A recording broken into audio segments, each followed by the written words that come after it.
Saudações, pessoal! Vamos agora para o aprendizado do PMP nivelado. Por que desse nome, pessoal? O PMP nivelado vai fazer a distribuição da demanda de forma paritária ao longo de todas as semanas, para que a gente tenha a mesma produção durante todos os períodos. Então, agora que vocês já conhecem as premissas, já sabem todos esses conceitos, a forma de cálculo do PMP acompanhando a demanda, o impacto nos estoques vocês já sabem. Então, a gente já tem um termo de comparação agora com esta nova etapa do exercício. Então, vamos ver como é que funciona. Trabalha-se com um PMP médio, independente das variações de demanda. Eu vou tentar manter a minha produção constante o tempo todo. Primeiramente, calcula-se o PMP médio e depois o disponível ao final de cada semana. Bom, pessoal, aí tem alguns cálculos preliminares. Eu tenho que fazer primeiramente o cálculo da demanda total do período. Nada mais é do que a soma de todas as demandas ao longo das 9 semanas. 125. Estão vendo a forma? Soma de todas as semanas. Cuidado, tá, pessoal? Você já tem em mãos, em estoque, 30 unidades. Então, eu não preciso fabricar a 125. Eu vou descontar o que eu já tenho em estoque. Então, está aqui a fórmula, 125 menos 30, estão vendo aqui, vai dar 95, ok? Então, o que eu realmente preciso produzir são 95 unidades. E aí, pessoal, o que seria uma produção média para garantir que até o final das 9 semanas eu tenha os 95? Então, se calcula a média. Vamos fazer esse cálculo agora. 10,56. Vamos ver aqui a fórmula. Ó. Nada mais é do que o 95 dividido por 9. Se fosse em 10 períodos, eu dividiria por 10. Se fosse em 11 períodos, eu dividiria por 11. Cuidado com isso. Depende do número de períodos. Ou simplesmente usem a fórmula da média, marcando aqui os períodos do meu planejamento. Cuidado aqui, ó. Eu vou sempre arredondar para cima.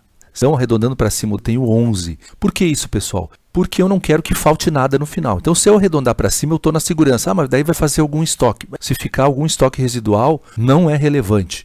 Então, nesse caso aqui, 10,56 virou 11. Eu vou usar no meu PMP, depois vocês vão ver, 11 o tempo todo. E outro motivo que a gente faz o arredondamento para cima é porque não existe meio produto produzido. Eu coloco, então, o 11 aqui, na primeira semana. Tá aí as outras. Igual, 11 o tempo todo. Este é um dos grandes diferenciais do PMP nivelado. Ele deixa todas as semanas no mesmo nível. Estão observando?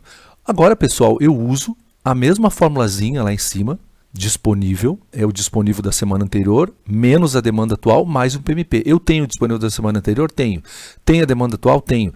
Tenho o PMP que eu acabei de calcular, que é aquele número 11? Tenho. Então, a gente vai fazer isso para todas as semanas. Cuidado, o cálculo ele é repetitivo, mas ele tem que ser feito. Então, vamos lá. 30 menos 10, que é a minha demanda, mais 11, que é o que eu produzi, resultado 31. 30 menos 10, 20, mais 11, 31. Vou refazendo agora esse mesmo cálculo o tempo todo. Na semana 2, terei 31 menos 10, mais 11, 32. Ou seja, 31 menos 10, 21, mais 11, 32. Estou aplicando a fórmula. E assim por diante, pessoal. 32 menos 10 mais 11, 33 na semana 3. Vamos para a semana 4. 33 menos 10 mais 11, 34. 34 menos 15 mais 11, 30. Semana 6 agora. 30 menos 15 mais 11, 26. Semana 7. 26 menos 15 mais 11, 22. Semana 8. 22 menos 20 mais 11, 13. E, finalmente, a semana 9, 13 menos 20 mais 11, 4. Observe que esse 4 aqui é um estoque residual por conta do arredondamento. Bom, pessoal, terminou meu PMP, acabei de calcular.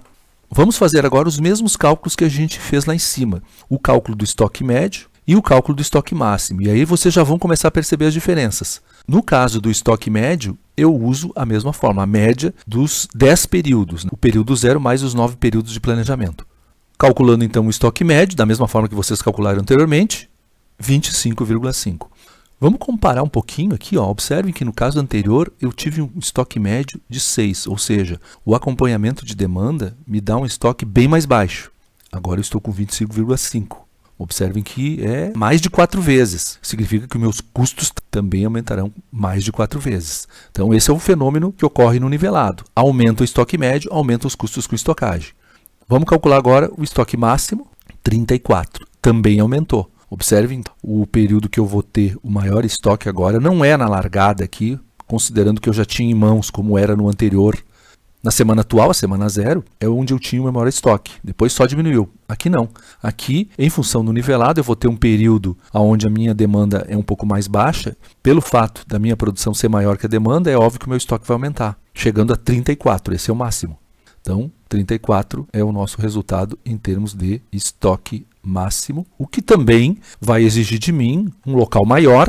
Se eu não tenho essa capacidade instalada em termos de área de estocagem, eu vou ter que buscar algum arranjo, alguma solução para suportar, pelo menos nessa semana aqui, um estoque superior à minha área atual.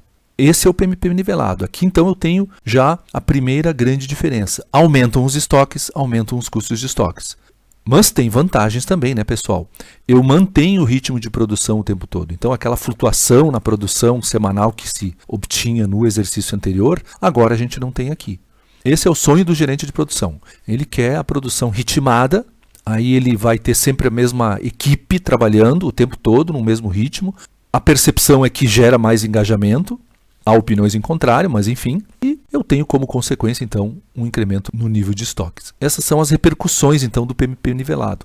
Muito usado, sempre é uma tentativa, também válida, só que, nesse caso, eu tenho que me preparar, então, para trabalhar com estoques um pouquinho mais avantajados. Novamente, né, não fizemos limitação de capacidade, mas adotando ali a mesma situação que nós exemplificamos no exercício anterior, se a minha capacidade fosse 30, eu estaria bem folgado aqui, né? Então, o PMP nivelado também tem mais essa vantagem.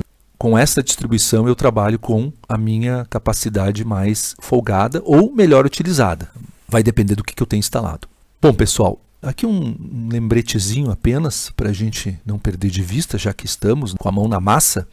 Tanto neste como no exercício anterior, nós calculamos os estoques médios e máximos sempre considerando os 10 períodos, a semana atual e as 9 semanas de planejamento.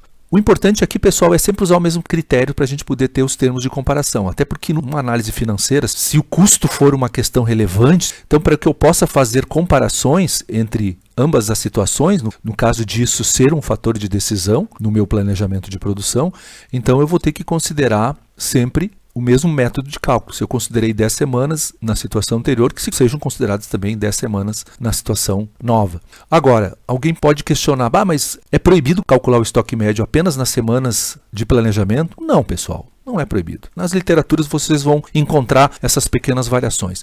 O argumento para não se usar a semana 0 é que isso aqui seria um estoque decorrente de uma produção anterior, então ele teria que entrar no cálculo da produção anterior. Faz sentido. Mas aqui, como nós estamos exercitando, e é para fins didáticos e nossa modesta visão é importante considerar esse primeiro estoque aqui, o estoque que eu já tenho. Então, na nossa visão, é importante considerá-lo. Muito bem, pessoal, então, está aqui o PMP nivelado. Vocês acham que já terminou? Não. Agora nós vamos ver nos próximos vídeos como é que se trabalha com os PMPs mistos, onde a gente mistura um pouco de nivelado, um pouco de acompanhamento de demanda e já vamos agregar mais um elemento, é aquele que eu falei para vocês que sempre existe, as restrições de capacidade e as restrições de espaço físico no meu estoque. Tá? Então, não percam os próximos vídeos da série e vocês verão aí que dá para destrinchar qualquer segredo quanto ao planejamento de produção da sua empresa. Espero que vocês tenham aproveitado. Um grande abraço a todos.